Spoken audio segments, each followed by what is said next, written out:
All right, today we're going to be looking at compound interest, but not just they give you X amount each year, like 10% on your money each year, because that's not how it works in real life. In real life, you get pounded more than just once a year.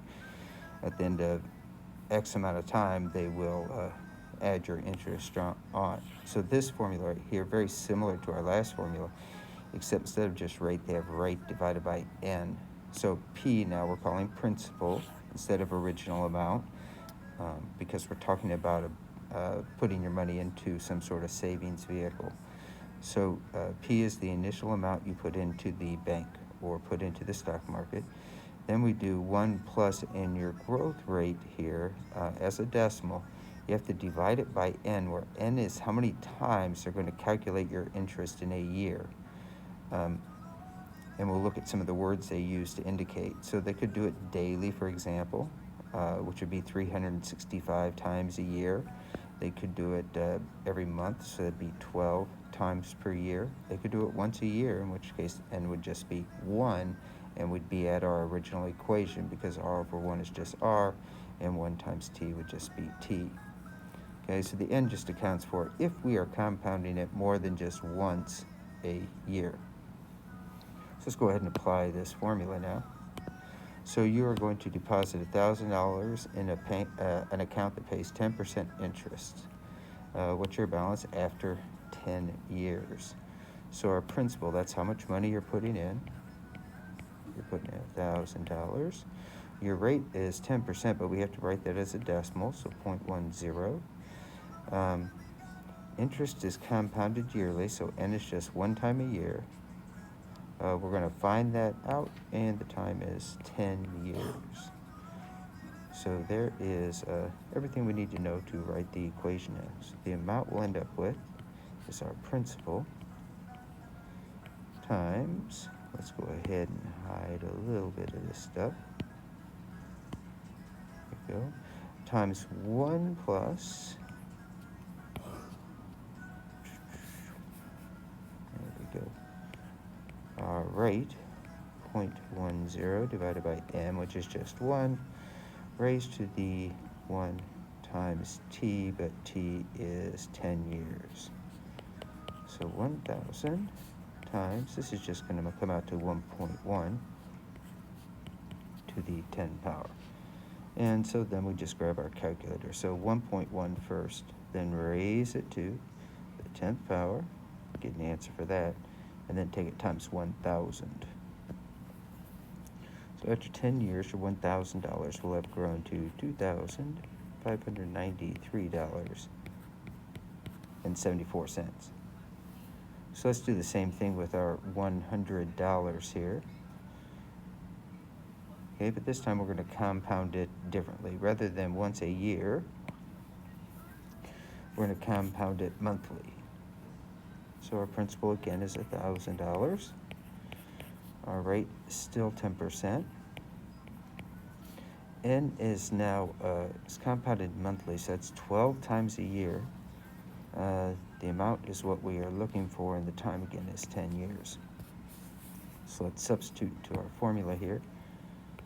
The amount you're going to end up with is 1,000 times 1 plus the rate, 0.10, divided by 12. So what that calculates at that point is what percent you get each month. And then this n, which is 12 times t, this calculates how many months essentially that's going to occur on, because there's 12 months every year.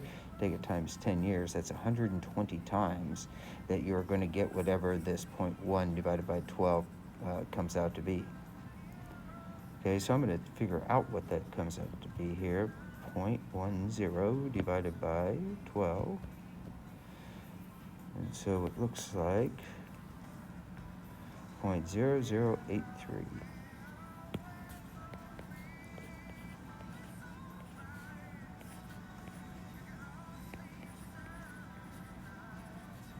Raised to the 120th power. So let's clear all that out. Let's type in 1.0083. Let's raise it to the 120th power. And let's take that times 1,000. And we end up with $2,696.32. So let's compare that with our previous answer here. So by compounding it monthly, we made roughly what, $100, $593, $696. So we roughly make $100 more by doing nothing except for the bank doing a little bit of work, which is calculated after each month. They haven't increased the percent, they've just broken it up in how they calculate it. Let's see, instead of monthly, let's do it compounded daily. So that'd be $1,000. Our rate would be still 0.10, and this time is 365. Since we're doing it for 10 years, we should probably use 365 and a quarter to account for that leap year. Although they wouldn't do that way, so let's just leave it at 365. Amount is what we're trying to find, and our time again is 10 years. So now we're getting it compounded more frequently. So amount would be principal 1,000 times 1 plus our rate 0.10 divided by 365 to the 365 times t, but t is 10. So we get 1,000 times 1 point. It's going to be pretty tiny, 0.10 divided by 365. 0.000274 to the 3650. Now I chose to go out to 4 on purpose here because that 9 really rounds that 3 to a 4. It's such a strong number. So it seemed like a good spot. There's no hard, fast rule here. Normally what I would do is keep all the digits, but that's kind of complicated to explain. If I wanted to keep all the digits, let me just show you how I'd do it. Right now I've got the answer to that division, so all I have to do is hit +1. And now I know what's inside the parentheses, and then I could raise it immediately to the 3650 power. That way I haven't rounded off anything until the very end. Times 1,000 equals $2,717.90. So now we're roughly $200 over what you would have gotten if they just did it once a year.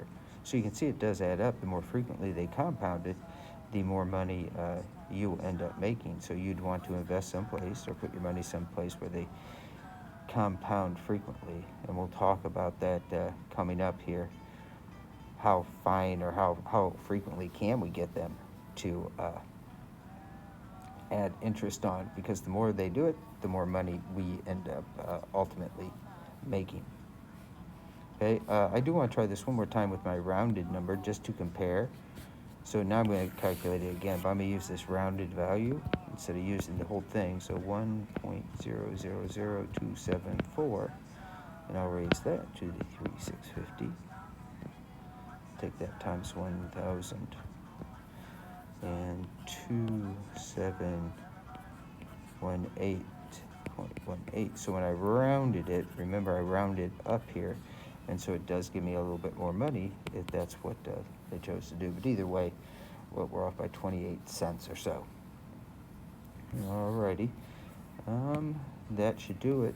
There's your assignment. You're given an initial amount, and you're given various interest rates and various times they are compounding it.